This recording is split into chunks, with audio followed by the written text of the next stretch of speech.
So it's my great privilege to start the session 3 of the CCP4 study week, entitled "Using Prior Models to Improve and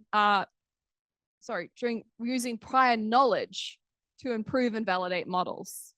And the first speaker of the session is Professor James Holt from the University of California in San Francisco, UCSF. He's also associated with various synchrotrons, both being a hardware developer and a software developer at LBNL and Slack. And I will hand over the presentation, Untangling Models to Reveal Hidden Information in Structural Data. Thank you. Can everyone hear me? Okay, good. Well, yes, thank you for the kind introduction. It's great to be here at the study weekend. And you already kind of did my acknowledgement slide for me. So I always put that one first. It's the most important one. And I wear a number of hats. The one I'm wearing today is a UCSF professor doing research on modeling. But I should definitely acknowledge the people I've worked with on this project who've given me a lot of really good feedback and actually has developed some new tools that I'll tell you about at the end. So that's Pavel, Tom, Nigel, and Dorothy. So you might wonder, why is a beamline guy talking about modeling stuff? Well, some things have been changing lately in this field. And in my opinion, as the expert that some say I'm an expert, is I think the future of crystallography has alternate conformations. Notice I didn't say structural biology. Future of crystallography has alternate conformations. That's because we're going through a transition. We are kind of ending an era of full discovery. So full discovery has been the main goal of structural biology for really the last 20 years or so. And we're moving into drug discovery, functional studies. And to do that, we're no longer, we kind of solve the problems of one conformer models, data that doesn't diffract very well. ROEM can kind of solve that, and good. So many tiers of poorly diffracting crystals, I don't get to see those anymore. And the phase problem isn't really solved, but I would say it's cracked. But what the future holds, I think, is we're trying to look at dynamic processes. We're trying to get mechanism from enzymes. We're looking at small signals. I chose that color for a reason. And overall overlapping states. If you're doing any kind of these moving molecule types of studies, you are never going to get a crystal with 100% occupancy of the transition state you're hoping to see. It's always going to be a partial occupancy member. And that means the signal to noise of our maps is becoming more and more critical. And crystallography has a nice advantage that getting very high resolution, very high signal to noise can be, when it works, a very straightforward, fast, and low-cost thing. So that's where I believe crystallography will shine. Crystallography will start doing things that it's good at, rather than trying to be the only technique for everything. And so map noise, okay, well, how do you quantify that? Well, it turns out there's an equation. It's called Parseval's theorem. And it relates the sigma height of a peak in the map to the number of electrons that are in it. Shouldn't surprise anyone that it's proportional. But the denominator here, 7 is the average number of electrons in a protein or water, and R is the relative error of the fit to the data. Because of Parseval's theorem, the error in the map and the error in the data are closely related by this equation. So what this means is that if you have an R factor of 20% or so, you are never going to see a 1 electron change. It is well below the noise. But if you get like a 3% R factor at R free, then you can see something that's small. The same thing's true for difference maps. And you can, this is easy to validate empirically if you want to try it. So just to see what that would look like, now I've spent a lot of my life studying noise. I guess that sounds depressing. I've spent most of my life measuring noise and studying noise, but you learn a lot by studying noise. And what this is a simulation of a crystal that diffracts to 3.5 by modern criteria. It's a simulation with all the realistic sources of error that actually happen in real experiments, except that the model is perfect. So this is a model that actually fits the data. And here we see this great big green blob. This is 1 hydrogen. The only thing that's different between the model and the data used and the ground truth of the simulation was 1 missing hydrogen. It's a 6 sigma peak. It is very obviously there. The reason why you can do this, you can tell from the look of the map, this does not look like the kind of map you would normally see with one hydrogen. But that's because, for one, I actually cut the resolution here a little bit. That's actually a trick that can work with difference maps. And the R free in that low resolution region is 1%, which you can do with the very higher iris sigma data down at lower resolution. So why doesn't this work with real data? Well, I've been trying to do that. And this is as close as I've gotten. This is the test system. This is real data now.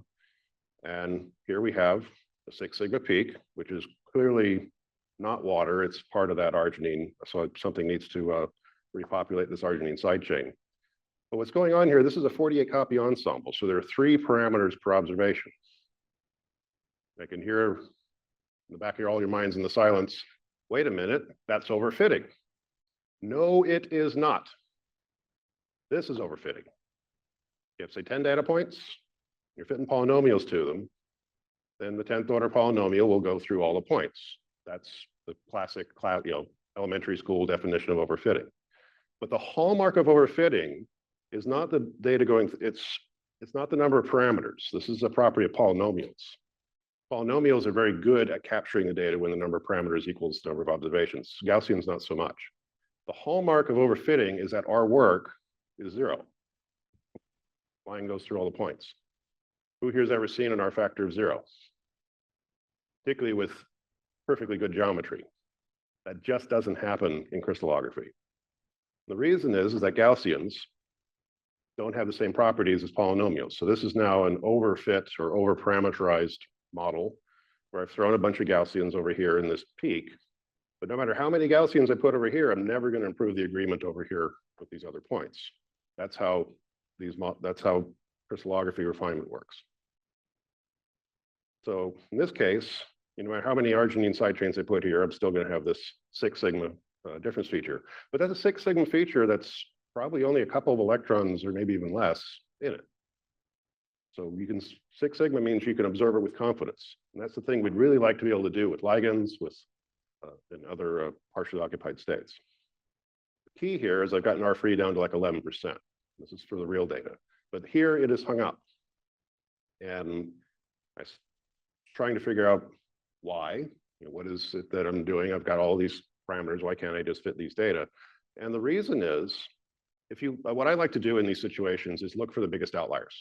So in the geometry term, if I look at geometry, because geometry and R factor always get balanced in refinement, this is the biggest outlier. It's a 30-degree twisted peptide bond. And this is one of the 48 ensemble copies here. And for me, this was the seminal what the frack moment. Because what's holding it there? It's not making the density any better. And the geometry is terrible. So why can't the refinement program just straighten this thing out and make things?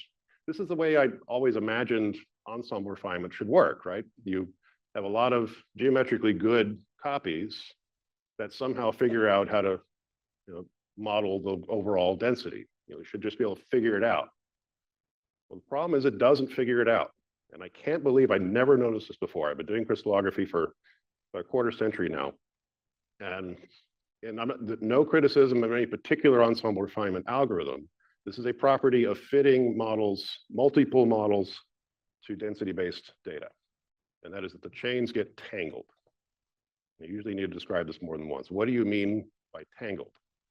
Well, here's a physical representation. Let's say you've got 2 ropes hanging from the ceiling, anchored to the floor. But after you finish anchoring them, you look up, and this has happened. No amount of tugging and pulling or shaking of these ropes is going to fix this problem. You have to break a chain. You have to unanchor one of those things on the floor, walk around the other one, and redo it. And until you redo it, it is always going to be strained. These ropes are longer than they want to be, because in the ground truth, they're straight, and here they're strained. And protein main chains are actually very stiff things. They don't like being stretched. And it turns out the sigma on peptide bonds is relatively accommodating because peptides aren't actually perfectly straight. And so because of that, if you stretch the chain, the things that tweak out in order to fill in the gaps, the weakest link in the chain is the peptide bonds. So, okay, well, why not just turn off van der Waals and let things take care of themselves? Well, turns out real refinement, alternate conformers don't see each other. They don't have van der Waals repulsions. The repulsion in real refinements is unfortunately something we can't do anything about. It comes from the density. Let me try to show, this is the simplest possible case for this, where we have one atom in two conformations, A and B, and these fit the density. Over on the right, they also fit the density. Just have different names, and who cares? You know, the names are arbitrary, but the names tell you how they're connected to the rest of the system, and that changes the energy term. So if you have, so there's a barrier in the density, because the two atoms, when they occupy the same space, they don't fit the density very well at all. It's oblong, and they don't want to cross each other, so you get these difference features. So that means there is a barrier in the term of agreement with the structure factor data. And if this on the left is more strain than what's on the right, there's a chemical strain term that has the system want to get over here. This is now this one's tangled, this is a barrier, and this one's untangled. So getting from here to here is blocked by the density fit term. And so what this means is when you're building alternate comps, you split residue and coot, unless you guess right, they're never going to pass through each other. No amount of simulated, simulated in the end can sometimes help, but not as much as you might think. So here's a more than one atom example of the same thing. This is again calculated data. This is a glycine that's parallel. In the ground truth, it's parallel. And if you refine a model against its own ground truth data, you tend to get really good R factors and really good geometry. But if you swap these guys at the end, they're changing colors now. You see, well, okay, the R factor's gone up quite a bit because this isn't agreeing with the density as well as it should. And this is the origin of this perennial battle we've always had in protein crystallography of geometry versus R factor. I remember when I first started using TNT, I realized, well, I can just turn the X-ray weight all the way up and I get really low R factors. Why doesn't everybody do this? And what is an inverted chiral center? Geometry freaks out. So what I've done is I've created a challenge. This is a global challenge. I've tried to make it as simple as possible. There's only two conformations in the ground truth. The bulk solvent is not complicated. It's exactly what we normally model. It's a small protein. That way the jobs run fast. I have examples for Phoenix, RefMac, and Shell XL. And I've created a scoring system that I hope is clear and consistent. I made it 1.0 angstrom because why not make it fun? I have examples of one thing wrong, and all experimental errors are there, but otherwise the phases are perfect. So this should be as fun as it can possibly be. And by the way, it doesn't matter what the resolution is. This tangling thing happens at all resolutions. You can blur the peaks and it's still there. So why might as well make it 1 angstrom data. And the stated challenge is there's 11 levels of difficulty. Level 11 is, can anyone get a better geometry score and better R-free than the ground truths? A better one that has a non-equivalent ensemble. That is, the molecule's doing click, clack, click, clack. Can you come up with, say, windshield wipers versus jumping jacks? Those are two alternate interpretations of the function of the protein. They look the same in the density, but they can be distinguished by the geometry. And so the 11th level of the challenge, what I think is impossible, is to get something that's better than the ground truth. 10th level, which I think is even more interesting, is can you recover the correct AB assignments of all the atoms? And every atom is in exactly two places. Can you recover that from something that you would build automatically? What this will prove is that the true underlying ensemble of the two states is not only unique, but it can be recovered. And that would mean that all the data currently in the PDB should be able to tell us what conformational states, what dance the proteins are doing just from the density that we've got and what we know about chemistry. I think that's valuable enough. I'm offering a $1,000 prize for anyone who can reach level 11. I'll do Venmo or Zelle, or this is not coming out of the grant, this is from me.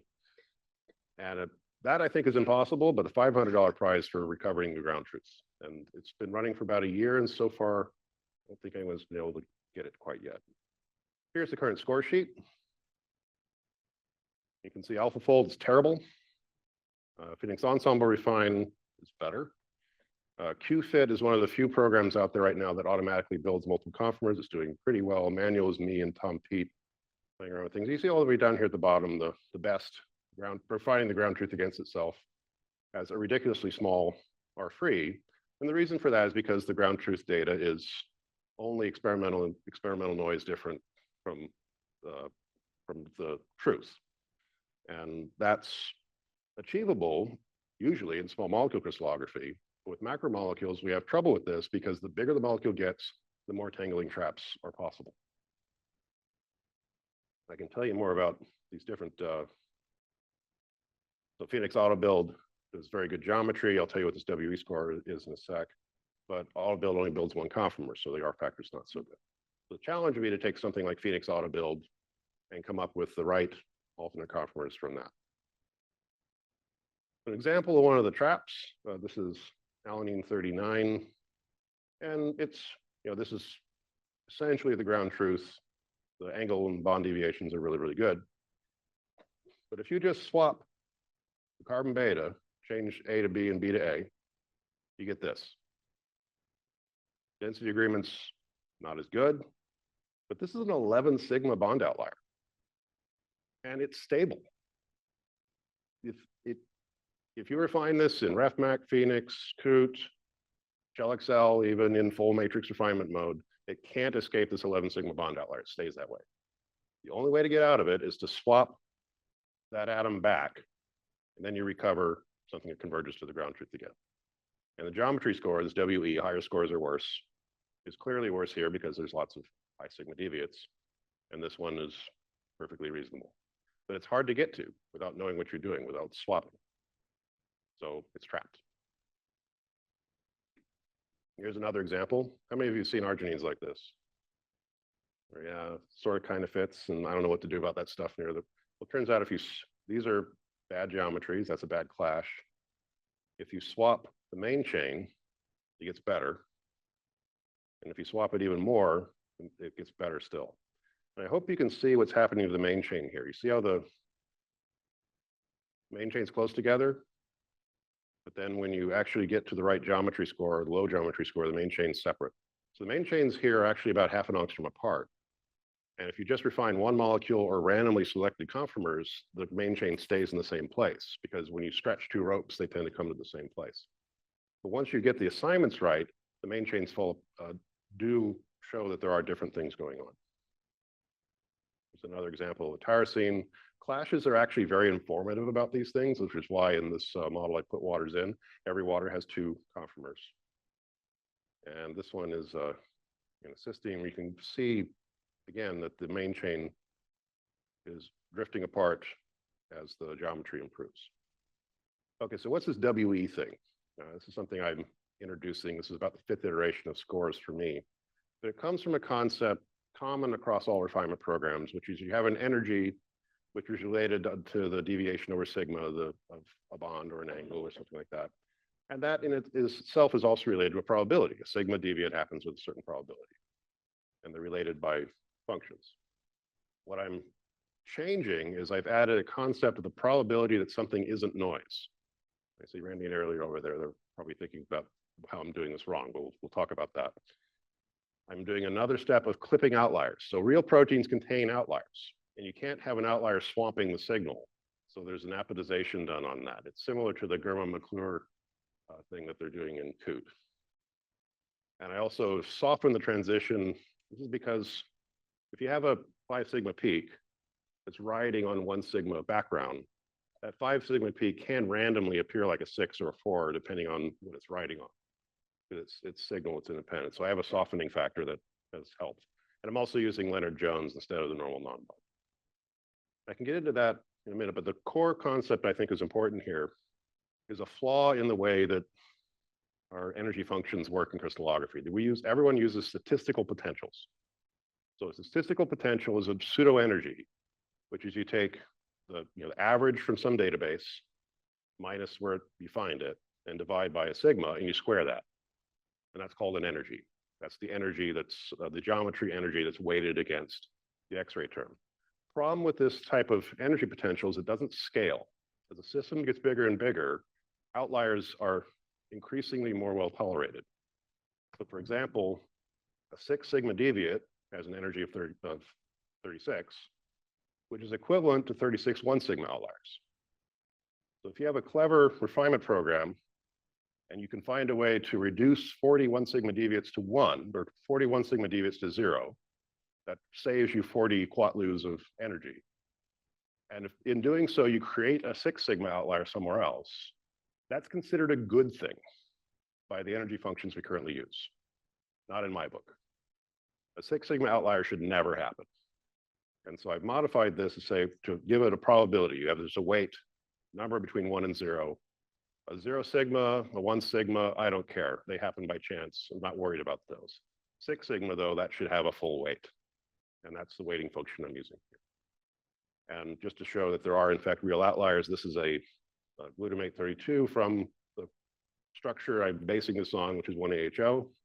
This is not a common rotamer, but I think we can all agree from the density that this is, in fact, there. So outliers need to be tolerated somehow by score. What this has led to, I'm not sure how much time I have left. Clock's not running. But these are some new tools which the Phoenix developers have come up with. I did not name this program. Tom Terwilliger decided to call it Holton geometry validation. He took my shell script and it's now available in any of the latest nightly builds of Phoenix. He also has a program called create alt conf. You just give it a PDB file and an MTZ file and tell it how many CPUs you got, and it will kind of by brute force try to find a combination that gives a good score. And he's getting some pretty good results with that thing. A couple times was almost convinced that the challenge had been won, but I'll show you in a second what that actually looks like. And Phoenix Refine also has now support for refining alt consts and allowing them to shift around. So these are example commands that I got from Pavel and Tom, who did all this work, not me. But here's an example that Tom sent me where he managed to get a WE score better than my best. But, which you can see here, there's some difference features. That's the ground truth refined against itself. And this is one that Tom got that has a better geometry score. And this is where I don't call this a win. Now, the R factor didn't go up very much here at all. It still fits the density pretty well, but there are difference features that tell you it's wrong. And I have yet to see something, I think, that has actually got a better geometry score than the ground truth. You can do that by turning up the geometry weight and turning down the X-ray weight. But there's always been something telltale sign that it's no. You can make these features go away by using anisotropic Bs. But the ground truth here doesn't have anisotropic Bs. And I think real structures probably don't have them either. We're just kind of using them to fill in these holes of motion that we might be better served by studying. So to summarize, I can go into more detail if there's time.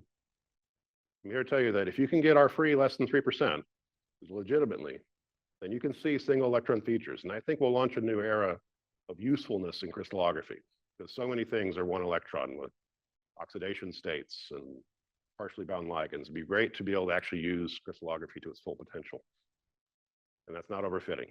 The main barrier, near as I can tell, solvent is part of it, but the main barrier is the things you can see that are wrong. And it's this tangling phenomenon, which I can't believe I never noticed before, but it's there. I think I've come up with a sensible scoring function. It probably can use improvement. Am I making it up as I go along? Of course I am, but this has been serving me well of late. And this probability is not noise is a fundamental concept, and also somehow tolerating outliers.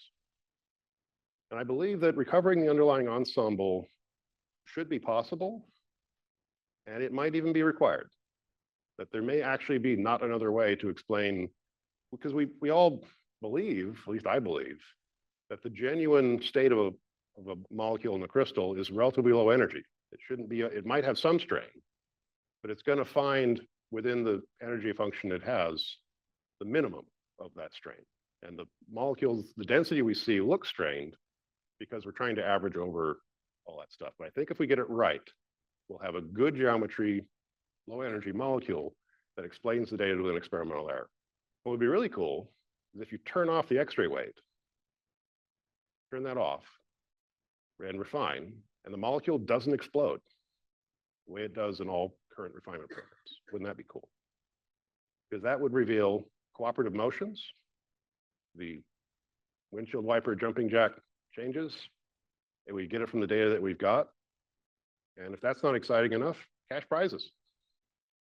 Any questions?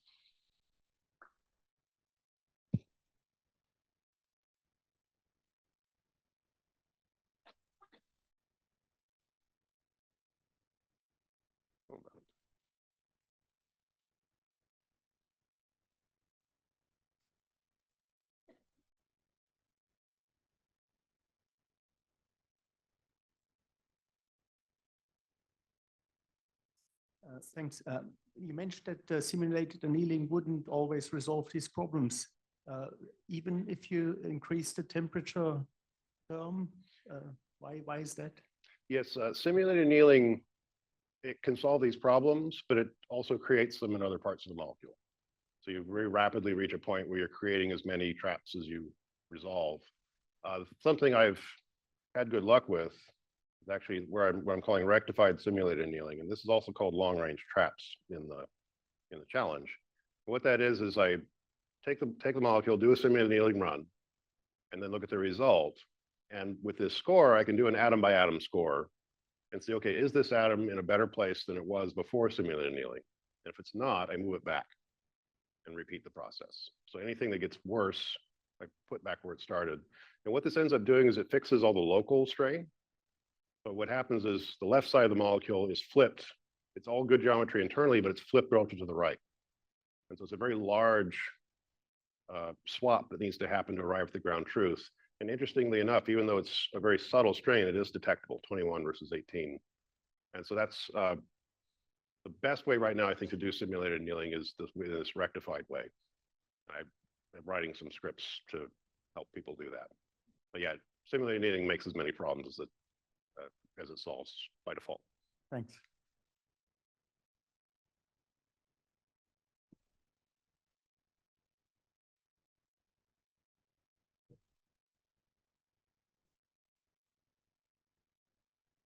So why don't you just increase the size of your unit cell? Because it's not the same molecule. It's not that each molecule is going to have a correct geometry. But if you just say had 27 unit cells rather than 3, you just double the size of your crystal lattice, keeping it the same. You should have good geometry. Yes, that's actually what I did. So that 48 copy ensemble was actually a supercell ensemble where the cell is a 2 by 2 by 3 with 4 copies in each cell. And so every molecule is at 100% occupancy and is interacting with its neighbors the way it would in MD. It's derived from a molecular dynamics run. But unfortunately, the tangling phenomenon still exists. Even if the chains are separated in space, they still belong to the same crystallographically equivalent density, and they still can't pass through each other because of the X-ray term. That's actually this Amber 24 run. Amber now supports an X-ray term in supercell refinement, and it didn't do as well as we had hoped.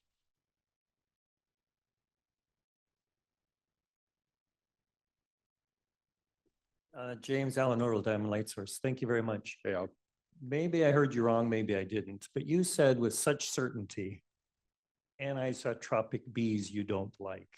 But I think of anisotropic bees as sort of driving catalysis.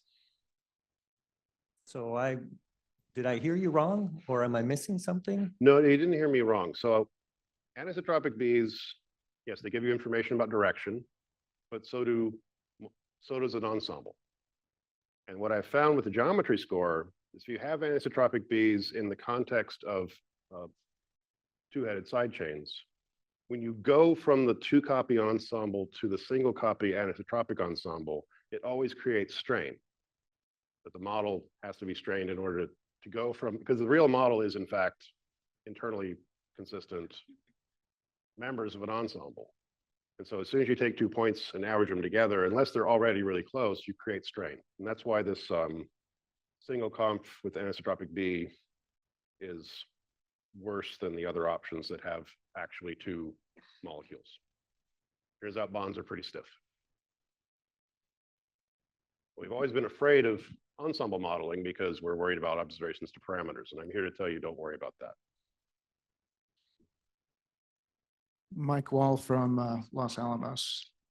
The R factors that you're getting here, I assume the solvent model is relatively simple in this case? Yes, this is the default solvent from Phoenix. Yeah, so can you talk a little bit about what you need to do with the solvent to reach these kind of R factors as well?